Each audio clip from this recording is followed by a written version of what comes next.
Vamos a empezar con las preguntas, porque tenemos muchas que nos han puesto. La primera que me pusieron tempranito es, usted ha estado legislando en Fast Track muchas cosas y en combos agrandados. ¿A qué se debe y cómo se justifica? A una situación urgente que tenemos en Puerto Rico y a un compromiso que había hecho con el pueblo de que por los 4 años que establecí una campaña era basado en crear un plan precisamente para actuar rápido, Luis. Sabrás que nosotros hicimos el plan para Puerto Rico, tuvimos vistas, se establecieron cuáles eran los problemas de Puerto Rico, se buscaron las soluciones. Y entonces, a raíz de lo que estamos viviendo en Puerto Rico, de la urgencia, de la importancia en hacer cambios significativos en el modo de gobierno, en el modo que operamos para nuestra sociedad, pues decidimos tomar acción rápido y yo le tengo que agradecer a todo nuestro equipo, particularmente a nuestro equipo legislativo. ¿Cuántos proyectos ya se han firmado? Nosotros ya son 20 órdenes ejecutivas. ¿Y cuántos proyectos? 20 órdenes ejecutivas y ahora son 9 firmados, pero tengo 3 adicionales que voy a estar firmando en esta semana. Y hoy se está viendo el de Enterprise Puerto Rico, un proyecto que va a fomentar la inversión ¿verdad? Serían 13 proyectos más o menos. 13 ya antes del 15 así mismo es. De que termine. Falta el DMO todavía, que es la cuestión de turismo. ¿Cuándo viene ese? Ese, bueno, fue uno de los primeros proyectos que sometimos, pero hoy, ¿verdad? El secretario de Asuntos Públicos y de Política Pública, Ramón Rosario, hizo una conferencia con todos los distintos colaboradores del sector turístico apoyando esta iniciativa y como sabes, pues nosotros hemos querido crear estas iniciativas para que funcionen, para que tengan un efecto positivo y tener el aval de todo el sector turístico, aunque verdad algunos hayan tenido unos puntos de vista en algún momento y otros, significa mucho y ya yo veo que en estas próximas semanas y la que sigue se estará viendo y se estará aprobando ese proyecto. Gobernador, hay 2 proyectos que son vitales al plan fiscal, aparte de los recortes. Pero el plan fiscal se somete antes del 28. Los borradores creo que se deben estar sometiendo el día 15, ¿no? El 21 se están sometiendo borradores y el 21 pues lo que se llaman los covered entities, como la Universidad de Puerto Rico, tienen que someter su plan fiscal. O sea que es completo. Bueno, hay 2 proyectos que son la reforma contributiva que todo el mundo está esperando y la reforma de los incentivos. Porque como único va a echar para adelante Puerto Rico con los incentivos contributivos que se hagan y es la primera vez que se hace. La pregunta mía es si esos 2 proyectos se van a someter ahora antes de que se someta el plan fiscal. Van a ser parte del plan fiscal, ¿verdad? Pero el proyecto como tal se someterá después. Sí, con posterioridad. Sí, la razón es que en primer lugar ya lo que sería una reforma contributiva, como bien sabe y el pueblo sabe, nosotros tenemos uno de los códigos contributivos más complejos del mundo. Creo que está como número 13 en el mundo. Y lo que nosotros hemos querido hacer es ver dónde es que tenemos que llegar para entonces facilitar lo que sean ¿verdad? Los incentivos y lo que sea la ruta a llegar a ese número. Hemos encontrado que hay grandes áreas de oportunidad que buscando ¿verdad? Alivios para los contribuyentes podemos seguir aumentando nuestra base tributaria. Eso por una parte. Segundo lugar, el código de incentivos que lo que aspira es racionalizar lo que son los incentivos en Puerto Rico, ¿verdad? Y eso requiere explicación. Aquí todo el mundo sabe que hay incentivos, pero nadie sabe cuánto producen, qué generan, cuánto capital, cuántos empleos. Y en muchos casos nadie sabe ni que existen. Lo que vamos a hacer es un código que establezca los incentivos que hay en Puerto Rico son estos y si no están aquí no existen. Se van a medir de tal y cual manera, obviamente 2 de los indicadores son si genera riquezas para Puerto Rico y si crea empleos. Pues esa iniciativa está conectada a la iniciativa de Enterprise Puerto Rico que nuevamente hoy se debe aprobar en la Cámara y lo debemos convertir en ley próximamente para que se pueda racionalizar ese código. Existe el espacio de defender los incentivos que existen, pero ciertamente que se puedan medir de cara hacia el futuro. Eso es una gran oportunidad, Luis, porque cada incentivo que nosotros damos es dinero que no tenemos y dinero que le cuesta al pueblo de Puerto Rico. Por lo tanto, tiene que generar mucho más que eso. Tiene que haber lo que se llama el return on investment, que sea mayor la de lo que inversión mucho más y el rédito, lo que recibe. Claro. O sea, y todos conocemos industrias que pueden hacer esto y todos sabemos de, ¿verdad? Pequeños y medianos comercios. ¿Cuándo va a ser el mensaje de Estado? Todavía no tenemos idea. En las próximas semanas se estará divulgando, pero ya invito. ¿Cuál ha sido el mayor obstáculo que usted ha encontrado hasta ahora? Bueno, la verdad es que hemos trabajado con tanta rapidez. Yo creo que el mayor obstáculo es el tiempo y tal vez lo demostramos con las acciones que estamos tomando, pero ciertamente hacer un plan fiscal, número uno, con data recién heredada y que carecía de transparencia, lo que es nuestra propuesta para Puerto Rico, hacerlo en 28 días es un gran reto. ¿Tendrá que cerrar el gobierno este año? No, nosotros hemos dicho que hemos tomado control de la situación y lo hemos demostrado. El cuadro cuando nosotros entramos era que para febrero no iba a haber dinero para ¿verdad? El pago de la operación y el pago de la nómina. Pudimos hacer los arreglos, corregir, intervenir, ¿verdad? Que es lo que hemos estado haciendo para poder provocar que esto continúe. Pero ciertamente, Luis, no puede continuar de la misma manera. Tenemos que hacer un nuevo gobierno. Y las iniciativas que hemos establecido, todas estas piezas legislativas, algunos se preguntará también por qué. Pues es que son parte de un rompecabezas, ¿verdad? Si queremos hacer un nuevo gobierno, son 131 agencias, se otorgan 340 servicios, pues necesitamos los instrumentos para hacerlo. No se puede desaparecer porque sí. Si queremos tener control de los servidores públicos y no permitir que se pierdan esos empleos, pues necesitamos el empleador único para que el gobierno retenga ese empleo y que lo pueda poner donde mayor utilidad le pueda dar. Las jubilaciones de los empleados públicos, hay mucha preocupación este fin de semana con eso. ¿Están garantizadas? Sí, están garantizadas. Hay que hacer unos cambios, pero ya nosotros lo establecimos en la contestación hacia la Junta. Miren, yo quiero hacer algo bien claro. ¿Eso quiere decir que vienen recortes al que ya está jubilado? No, ¿O los cambios son a los que están cotizando? Los cambios van a ser número uno, al sistema, que ahora mismo, ¿verdad? Nosotros, un sistema que está interconectado. Está el sistema 2000 y está el sistema previo. Uno es Defined Benefits y otro es Defined Contributions. Y lo que tenemos que hacer es, número uno, separarlo.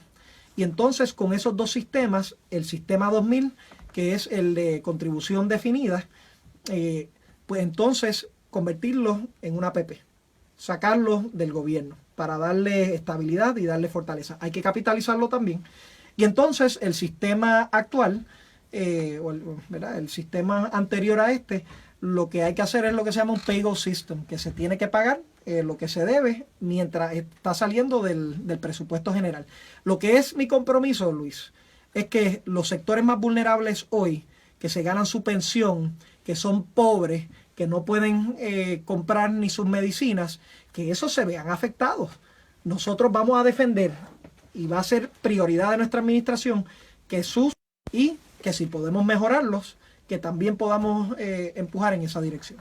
Voy a dejarlo con esta pregunta, tenemos que ir a pausa, pero vamos a dejarlo en suspenso porque yo sé que el pueblo está interesado en oír su contestación. ¿Qué va a pasar si la Junta de Control Fiscal ordena recortes tan dramáticos que haya que despedir empleados, recortar miles de pacientes de la tarjeta de salud o recortar pensiones a los que ya los reciben? Con esa, el gobernador de Puerto Rico regresa y además se expone a las preguntas de nuestro panel. Regresamos. Estamos de acuerdo en Pone Potrona. Bueno, ya nosotros hemos establecido claro que estamos de acuerdo en la magnitud del problema, ¿verdad? Como se ha definido por la data que tenemos. Y tengo que añadir que lo que nosotros tenemos es acceso a la data del gobierno de Alejandro García Padilla, pero no sabemos cuán válida es esa data tampoco. O sea, que aquí hasta que no se tengan estados financieros auditados, verdaderamente no vamos a saber la historia, pero que mi rol es bien distinto al rol de la Junta de Supervisión Fiscal. El rol de ellos es buscar unos objetivos fiscales y cerrar la brecha entre lo que es los gastos y los ingresos del gobierno. Mi rol es trabajar con eso, es asegurarme que el desarrollo económico en Puerto Rico pueda echar hacia adelante, es trabajar para que los recursos federales puedan llegar aquí como tienen que llegar. Y dicho sea de paso, yo creo que eso es un rol de la Junta también, que tienen que ir para allá y exigir lo que otras juntas tuvieron, que era trato igual como Estado y que también tuviesen instrumentos de desarrollo económico, la renegociación de los términos de la deuda y lo más importante, Luis, lo más importante, proteger a nuestra sociedad, proteger al puertorriqueño y particularmente a los más vulnerables, garantizarles que tengan una mejor calidad de vida. Así que el plan que yo voy a detallar y que estamos detallando como equipo, naturalmente va a ser muy distinto que lo que ellos han propuesto. Porque responden a dos amos distintos. Bueno, y mi prioridad, y lo digo aquí, por ejemplo, es la salud del pueblo. Mi prioridad es los pensionados más vulnerables. Mi prioridad es garantizar que los servidores públicos tengan su empleo. Mi prioridad es utilizar esta oportunidad para no tan solo hacer un tijerazo, sino que hacer un cambio real que necesita Puerto Rico. Por eso es que proponemos, sí, la reducción del gasto en el gobierno, pero para hacer un nuevo gobierno, que funcione bien, que tenga menos agencias, que den un mejor servicio, que podamos colaborar con el sector privado, con las organizaciones sin fines de lucro. Todos estos elementos son parte de eso. Nuestras propuestas son muy diferentes a lo que ha propuesto la Junta de Supervisión Fiscal, pero ¿sabes qué? Nosotros estamos trabajando con la estrategia y el plan fiscal para llegar a los objetivos, pero nunca permitiendo que se le quite el acceso a la salud a nuestra gente, nunca permitiendo que los más vulnerables en Puerto Rico se vean afectados, nunca sin pensar en cuál es el efecto que una política pública puede tener en el desarrollo económico. Todo esto siempre va a estar, y mi objetivo es es garantizarle al pueblo de Puerto Rico que la política pública que implementamos va dirigida hacia mejorar su calidad de vida. Sé que tiene el tiempo contado, pero obviamente nuestros panelistas quieren hacerle preguntas, así que empezamos con el decano, con el hombre que tiene todas las canas aquí. El decano de este panel hoy es Franklin López, pero no es por los pelos que vamos a encontrar la edad. Gobernador, buenas tardes. Buenas tardes. Yo la pregunta que quiero hacerle es una pregunta compuesta utilizando el ejemplo de la periodista que hizo las 3 preguntas en su rueda de prensa. Pero Puerto Rico está en una recesión aguda desde el 2006. En 9 años se han ido casi la misma cantidad de personas, 500,000 personas, que se fueron en 15 años durante la década de los 40 y los 50 buscando mejor futuro para su familia. ¿Cómo contrasta el tratamiento que le dio el gobierno federal a las juntas de Nueva York, de Washington y Detroit, en donde a base de las investigaciones que yo he hecho y la lectura que yo he hecho, se le dieron garantías de préstamos federales, fondos federales para estimular el desarrollo, para contrarrestar los efectos recesivos que tendrían si se implantan en Puerto Rico unos recortes en 2 años de 7.800 millones de dólares? Yo le garantizo que eso va a disparar el éxodo poblacional a niveles estratosféricos y a su vez va a reducir los ingresos del fisco. ¿Qué usted piensa de eso? Bueno, yo estoy de acuerdo, hay un contraste significativo, pero tal vez la mejor manera de ilustrarlo es compararlo con una de esas juntas solamente. A mí me gustaría compararla con la de Washington, D.C. La de Washington, D.C., cuando tú miras el proyecto de promesas y miras el proyecto de Washington, D.C., son virtualmente iguales. ¿Por qué? Porque diferente, por ejemplo, a la de Nueva York y a la de Detroit, pues estos son ciudades dentro de un estado, y por lo tanto tenían otras vertientes que se podían colaborar. Eso sería otro cuarto de hora. Pero DC es el Distrito de Columbia. Y entonces se implementó una estrategia similar a esto. Y los primeros 2 años y medio de esa junta fiscal, los resultados descrito de esta forma por los mismos miembros de esa Junta de Supervisión Fiscal, era que no habían tenido ningún resultado positivo, o que si alguno era marginal. Y que la razón era una bien clara. Porque esa Junta y porque Washington no tenía ni instrumentos de desarrollo económico y porque no tenía trato igual como un Estado. Estos dos son dos puntos críticos y son dos puntos que he llevado a Washington y a todo el mundo que lo quiera escuchar. Puerto Rico se va a encontrar en la misma situación y va a llegar un momento, ya bien sea de aquí a 3 años o ahora mismo, que nos tenemos que contestar la pregunta, tanto aquí como en el Congreso, si vamos a permitir que este andamiaje se quede aquí, afectando la calidad de vida del ciudadano y sin tener una mejora significativa en lo que es el asunto fiscal y económico, o si reconocemos lo que ya pasó en Washington y atendemos ese asunto. Se le otorgan a Puerto Rico lo que son instrumentos de desarrollo económico a nivel federal y se le da trato igual como Estado. ¿Cuándo empieza la campaña plebiscitaria? La campaña va a comenzar en estas próximas semanas. Sí, ya nosotros vamos a tener un directorio. Porque es que las dos van de la mano. Sí, por supuesto. Bueno, lo que aquí tiene que pedir el pueblo precisamente es que le den el trato igual para... Por eso quería definir las necesidades. Ahora, nosotros podemos pedir eso y podemos pedir en algunos asuntos como en salud, que se está haciendo y nosotros lo vamos a hacer. Pero lo cierto es que lo único que te garantiza esos instrumentos de desarrollo económico y el trato igual como un Estado es convirtiéndote en un Estado. O sea que esta discusión del estatus es muy vigente en lo que nos está pasando aquí en Puerto Rico. No podemos tener este discurso de que vamos a atender lo fiscal y después vamos a lo del estatus. La situación que estamos hoy es producto del sistema colonial. Y si no atendemos el problema de raíz, que es la colonia, y si no procuramos a convertirnos en un Estado, siempre vamos a estar en una desventaja significativa. Gobernador, la experiencia que tuvo Hawái cuando ingresó a la Unión en el 1959 tenía 622,000 habitantes. En el 2015 tenía 1,432,000. Usted no ve comunidades hawaianas ni en Nueva York, ni en New Jersey, ni en Ohio, sino que las ve en Hawái y la gente regresó a Hawái. Bueno, y los 10 años después que Hawái, porque déjenme coger el argumento previo con eso de Hawái, que es un buen punto. A veces dicen, pero la historia nos dice que eso no debe ser así. Si en el caso de Hawái lo que había pasado era que estaban estancados económicamente, que tenían problemas fiscales, se convirtieron en Estado, ¿y qué es lo que pasó? Igual que pasó con Alaska, los boom. Un boom sin precedentes por los próximos 10 a 15 años. Señor gobernador, ya que tocó el tema del estatus y por qué está ligado con la crisis fiscal, también un problema grave que nos enfrentamos es la merma poblacional, particularmente de jóvenes profesionales y de jóvenes, punto.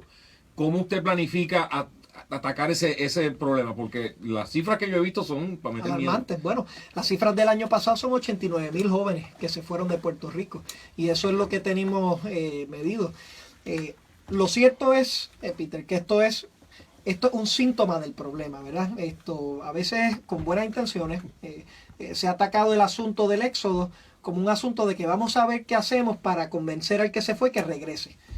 Yo creo que tenemos que atender la casa primero y establecer cuáles son los ingredientes para los que estamos aquí, quedarnos aquí. ¿Por qué digo esto? Cuando uno evalúa ya los últimos 15 años, hay dos razones principales por las cuales la gente se ha ido. Del 2000 al 2006-2007, la razón principal era las oportunidades de empleo. Eso, aunque es verdad, hay que trabajarlo, por lo menos es algo que puede identificar. Si crean la oportunidad de empleo, pues la gente se queda.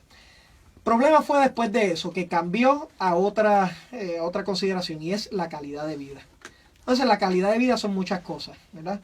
Es la calidad de la educación de tus hijos, es si te sientes seguro caminando en las calles por la noche, es si tienes acceso a salud en Puerto Rico, es si tienes oportunidades de empleo también. Todos estos elementos hay que atenderlo y por lo tanto, nuevamente yendo a lo que hablamos al principio, ¿por qué estamos actuando tan rápido, afirmativamente y de manera audaz? porque tenemos que demostrar que la narrativa de esta administración es muy distinta de lo que se ha hecho por los últimos años, que venimos a actuar con urgencia, pero reconociendo lo que tenemos que hacer. Que esto no es buscar una medida que sea un jonrón, como se ha procurado en los años previos, sino que son distintas piezas para poder lograr. Es un instrumento. Jorge, tu pregunta al gobernador. Bueno, como soy el último, voy a hacer dos preguntas. Pero primero que nada, felicitarlo, gobernador, Gracias. porque a la gente se le olvida que usted lleva menos de 50 días. Y el trabajo que se ha realizado en 50 días, pues yo creo que demuestra una diferencia grasa de lo que no se hizo en 4 años anteriormente. Yo tengo dos preguntas. La primera, usted ha descrito muy bien cuál debería ser el rol de la Junta Fiscal, ¿verdad? Y vis a vis, cuál debe ser el rol de usted como gobernador, que lo eligió un pueblo, ¿no? Porque ellos fueron señalados por unos congresistas. La primera pregunta sería, ¿ellos entienden cuál es el rol de ellos?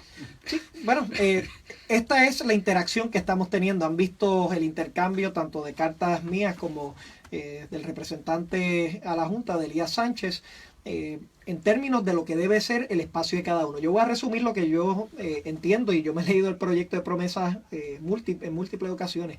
Ellos tienen que asegurarse de que podamos estabilizar lo que es el gap entre gastos y recaudos y permitir el proceso hacia que podamos entrar en los mercados. Ese es su rol, es un rol importante. Pero eso es muy diferente a diseñar lo que es la política pública de Puerto Rico. Ese es el rol del gobernador y del gobierno. Y eso es lo que nosotros estamos haciendo. Ellos establecieron cuál era el problema, el gap, 7.6 billones de dólares, que nuevamente reitero, son datos que recibimos de la administración de García Padilla, que no están auditados y que no sabemos ¿verdad? Cuál es la profundidad de ellos. Pero nosotros vamos a implementar la política pública para hacer un sistema de salud que tenga opción, que cubra a toda nuestra gente. Un sistema de educación que en vez de estar botando dinero burocráticamente, que sea un sistema donde la gente pueda echar hacia adelante. Garantizar que podamos velar a nuestros sectores más vulnerables. Eso incluye a nuestros pensionados, eso incluye a los que necesitan medicamentos que son caros hoy día, eso incluye a nuestros niños. Así que esos son los objetivos nuestros, y siempre y cuando se entienda que eso es la diferencia entre lo que es la Junta de Supervisión y lo nuestro. La segunda pregunta. Como estadista estoy convencido que si nosotros llevamos el mensaje claro y amarramos una cosa a la otra, los problemas reales que tiene Puerto Rico de alguna forma tienen que ver directamente con el estatus, ¿verdad? Y es una discusión que amerita tener. Hay muchos estadistas en la calle preocupados. Si nosotros perdiéramos, que estoy convencido que lo vamos a ganar, el plebiscito, ¿hasta aquí llegó la estadidad, gobernador? No, por supuesto, mira, no vamos a perder el plebiscito, y aquí estamos en una coyuntura histórica.